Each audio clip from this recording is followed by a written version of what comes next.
Okay, so I wanted to go over the Hebrew calendar because some people, it gets confusing with the different versions and things like that. So the Hebrew calendar is a solar lunar based calendar. It's lunar in the months, and then it's corrected to be lined up with the sun, which is longer around than the 12 months.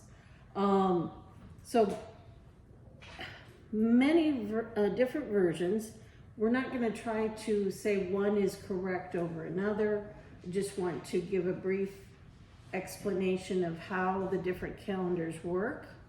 And it's really up to each household to do their own research and determine, where their calendar is starting and what calendar version they're going to follow, because there are so many. If you start getting into, some of them get very different, but I'm talking about the two main. We have a sighted calendar. What kind? Excuse me. What was the word you used? Sighted. Sight? Sight. C. Oh, sight. Yes. Thank you. So our family has followed the sighted moon for many years, and we've also done the calculated calendar. So there's good reason for both of them, and you have to do what you're led to do. And we just feel like if we're really trying and digging into it, the Father's going to be happy that we're trying to follow what He put in the Torah for us. So I'm going to read a little quote from a book that Ron and Cecilia gave us, The Wise Shall Understand, by Tom Stapleton. Is he in Canada? Costa Rica. Costa Rica? Oh, Costa Rica, okay. He said there are so many different calendars within the feast-keeping community. Some start with the new moon conjunction, while some start with the new moon first crescent sighting to start a 29 or 30-day month. Some begin with the new year based on the barley, while others begin the new year based on the equinox, and there are others. The lunar month is actually 29 and a half days long. So that is why we have a 29 or 30-day month, and it ends after 12 months of the year. When it does that, it's 11 days short from the 365 solar year. So just like our Gregorian calendar comes out to 365 and a quarter days, so every 4 years we have that leap day or leap year to get corrected, otherwise it would slowly shift. With the Hebrew calendar being 11 days, you need to shift more often, and that is done by adding a 13th month every couple years.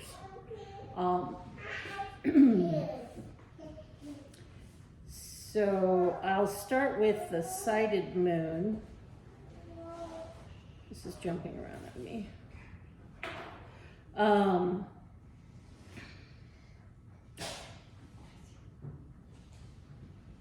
So I get, before we start counting them or figuring out the months, we need to first figure out when does the year start. And this is for what I've been taught and what I got into some research is, for years, the way it was done is sighted moon, and they looked for the barley to be Aviv or Abib. In some, in the King James it says Abib, and that is the name of the month, the first month. It's the only month that Yahweh says in the Bible gives a name. The rest of them are month 2, month 3, month 4. And it is the first month of the Hebrew calendar, corresponding with, some say, Nisan. And the word means literally ear of grain.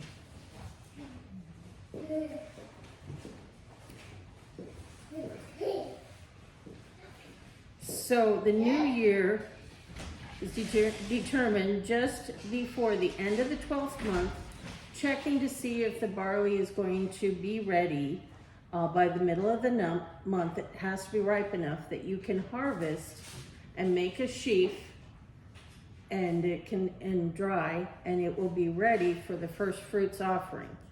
The priest will wave the offering during the week of Passover, unleavened bread. So, I'm going to read Deuteronomy 16, verse 1 and 3. And I'm reading from the CJB, the Jewish version. Observe the month of Aviv and keep Pesach to Adonai your God, for in the month of Aviv, Adonai your God brought you out of Egypt at night. You are to sacrifice the Pesach offering from flock and herd to Adonai your God in the place where Adonai will choose to have his name live. You are not to eat any hametz with it, and I believe that's leavening. For 7 days you are to eat with it matzah, the bread of affliction, for you came out of the land of Egypt in haste. Thus you will remember the day you left the land of Egypt as long as you live.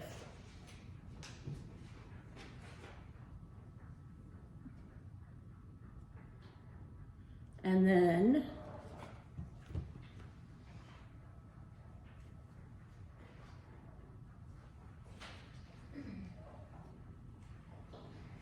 Leviticus, let's see.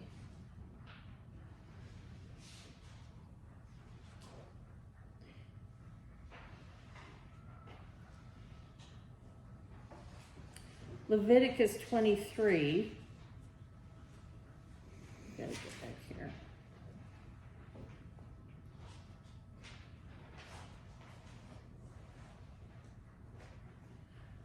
Verse 10 through 14 is where I'm going to read.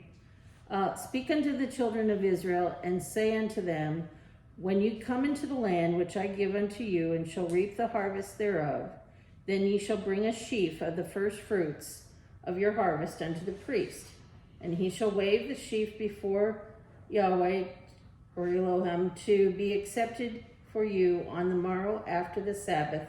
The priest shall wave it, and he shall offer that day, when you wave the sheaf, on a he lamb without blemish of the first year for a burnt offering unto the Lord.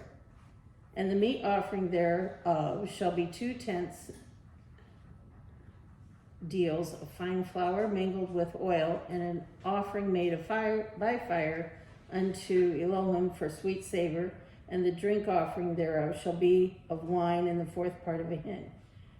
And then it goes into the instructions on the grain. So we're not to have any of that first grain harvested. You're not to eat of it until this offering has been offered.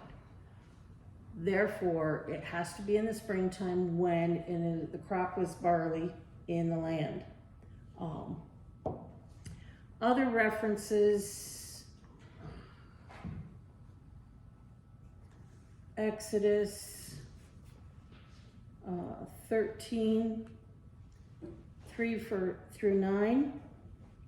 And Moses said unto the people, remember this day in which you came out from Egypt, out of the house of bondage, for by strength of hand the Elohim brought you out from this place. There shall no leavened bread be eaten. This day came ye out in the month of Abib. And again, the Hebrew says Aviv. Exodus 23:15, Exodus 34:18, same thing. It's kind of repetitive, but this is very important. So you can see the month of Abib needs to have the grain ready to harvest. So when you're doing, or they did the sighted moon,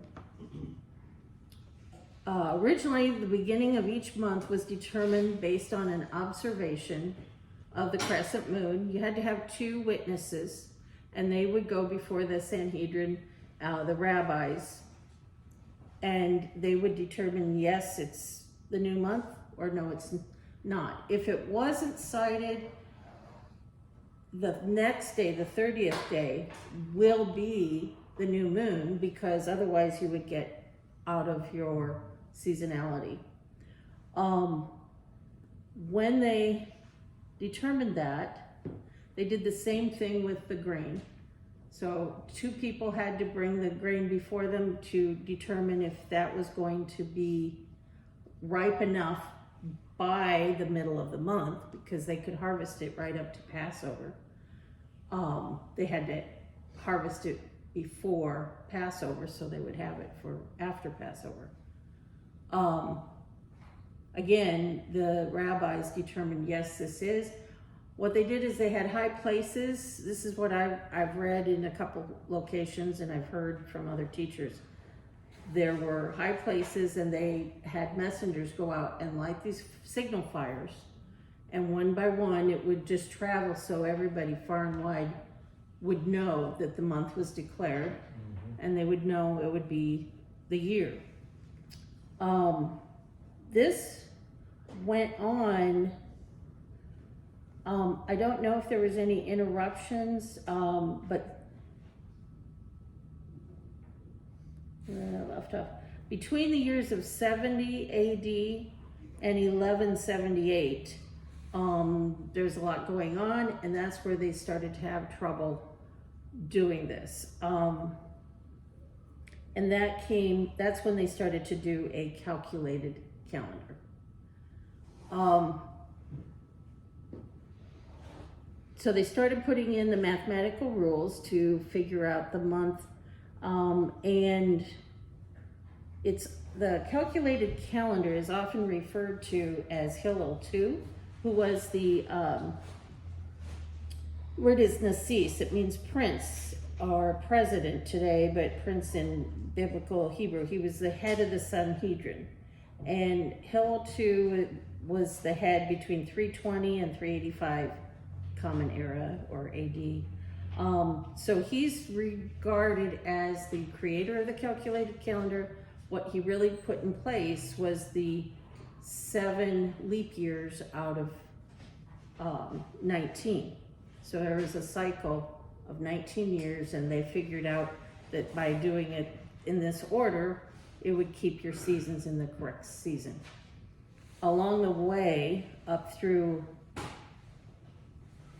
1000 AD, they started to do more calculations to put the feast days in where they needed to land. And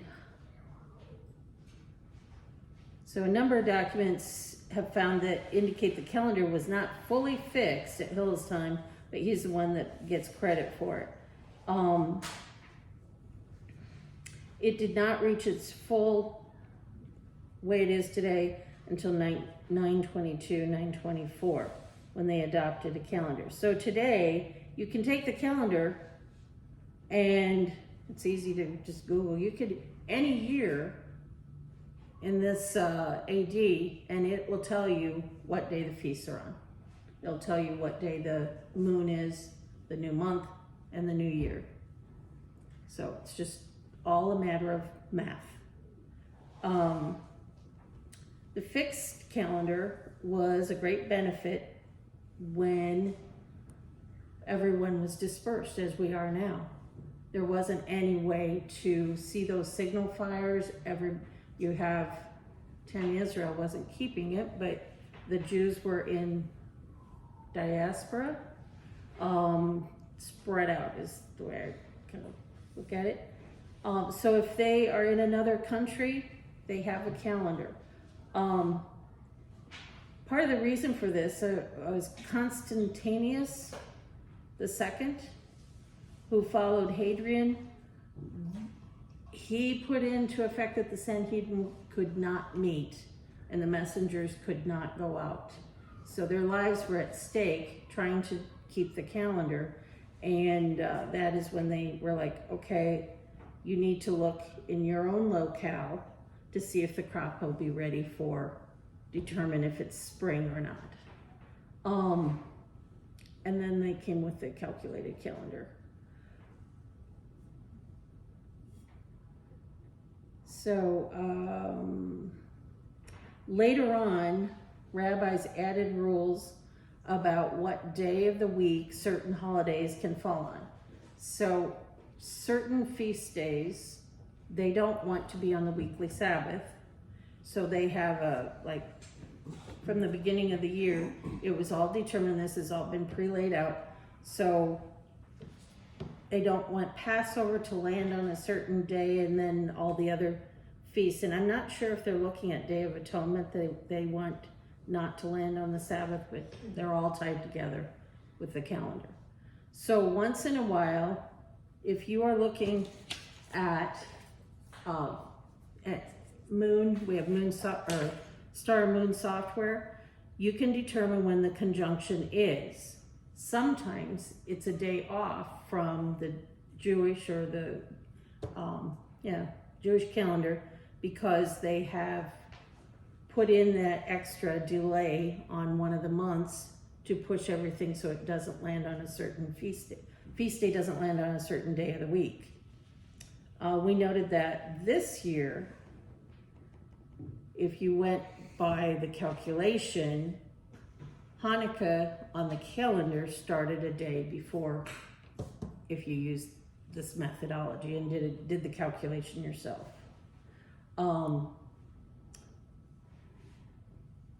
So what we had done everybody had to use the calculated calendar until the computer age, and now we have the software, we can look up and calculate it, but we also have the internet and people can cite in Jerusalem and share that in a moment. So when they are looking in Jerusalem for a sliver moon to determine if the month is that day, it may be 5 o'clock or 7 o'clock there and it's noon here. Travels around the world, everybody gets the information at once. So as we had looked at it originally, and we've done both, I should explain. So if you were to look here, we all understand that the weather here isn't going to allow you to see the sliver moon most of the time during certain seasons, like in the winter. It's gray and overcast, and we would only be able to count 30, 30, 30. We would get out of whack. But if that's all we could do, that's what we would have to do. Right now, there's a group of people in Israel, Christians, Hebrew roots, and Karaite Jews. Karaite Jews is a sect that goes back to biblical times. They are trying to follow Torah as it is written. I don't know a whole lot about it, but they're trying to bring back the moon sightings. I know that's one, and the barley, Aviv barley. So they go out and travel and look, and then when they look at barley, they only look at wild fields, because like everything, they're not going to look at the GMO crop or ones that have been messed with chemically. So they have certain fields where they know it's wild barley, and they go and observe and see what stage of development it is in. So they will be going, this is a March calendar. We've got a conjunction moon here. This would be the evening of the sighted moon. So they're going to go out prior to this, probably in here, to determine if the barley will be ready. If it's not ready, then that new month will be Adar Bet, Adar the second, because the 12th month is Adar. So they just give a 13th month called Adar Bet, and then you would automatically go 29 or 30 days later, and then that would be your first month of the year, Aviv or Nisan. Again, internet. So if we're ever without internet, we will have to be counting and know how to count. Well, no lights to be blocking it all out, and everything. Yeah, So there's- yeah, That's a thought. yeah. We would see a lot more in the sky, wouldn't we? We do. Yeah. When we had the power outage or the ratio, we definitely saw a lot more, Yeah, so. Then here is different than Israel, but you do the best you can. yeah. Yeah. Sometimes there's 1 day difference on a sighting, what you can see in Israel versus here. Okay. But it's pretty close, and we are actually at a pretty similar, latitude, not too far off. So, yeah, but the software, you can put yourself in Jerusalem on the software, look up, and we've done this, we went back in years and looked all around. You can look at the sky as it would be with no weather issues. And if the moon is below this or below the sun, it's going to set before the sun does. You won't see it. If it's close to the sun, you may not see it because by the time it gets down, it's low in the horizon. So you kind of get the idea of if the moon's here and the sun's here, the sun goes down, this will be illuminated after twilight. Unless there's rain.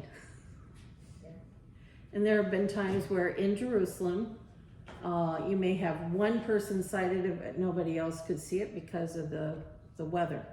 So it's a 30-day month because it's all in Yah's hands. So let's see, I had one of the things we felt with the sighted one is this was just as with Yeshua's return, we're to watch for the season.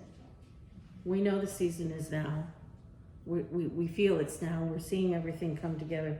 But no man knows the day or the hour. So with the sighted moon calendar, Yom Teruah is the first day of the 7th month. We know the season. We're watching, but we don't know if it's that day until we sight it. So I kind of like that it's hard to live with, but it's kind of poetic that we're watching for him. Yom Teruah is kind of the announcement. The Teruah is the announcement. Right? So, yeah, here he comes. I just lost my spot. So, until Yeshua comes, when he comes, he will correct everything. Right now, we're dealing with a 365.25 day year. Doesn't seem right. I think things will be corrected in creation, but we have to do the best we can. And until he returns it, he'll correct it. He'll tell us what we're supposed to do. It may be that all the calendars have a bit of truth, but none of them are perfect. But we know that it pleases him that we are trying and we're putting in our sincere effort. So whatever calendar you choose, calculated calendar works out nice if you have employment and you have to give notice of work and those things and try to explain to an employer, I may need tomorrow off, but I'm not going to know until noon today.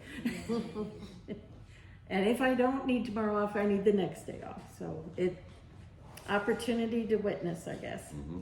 So, like I said, we've done it both ways. Right now, what we're looking at is the potential for the new year. If you do conjunction, would be March 10th. That evening would be the first day of the month. And if you're doing sighted, the first possible day is the 11th. If it's not seen, it would go over to the 12th. That puts Passover, by that method, the working preparation Passover day, like the 24th, 5th, and the high Sabbath the 26th. That is if the barley is ready. If the barley's not ready, then we go a whole nother month to April. And this year, the Jewish calendar, which is what the government of Israel uses too, they have Passover as April.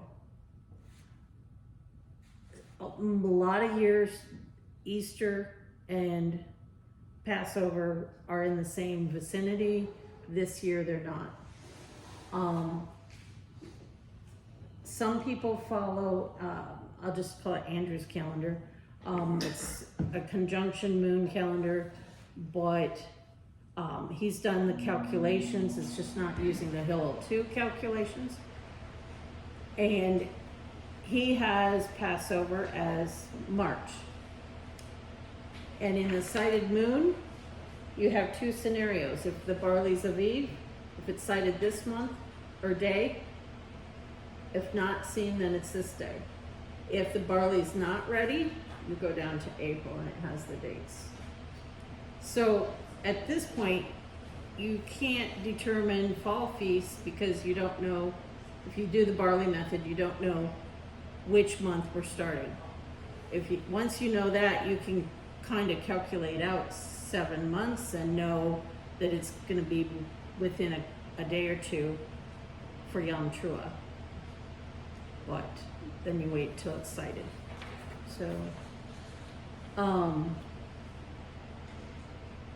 questions? Yeah.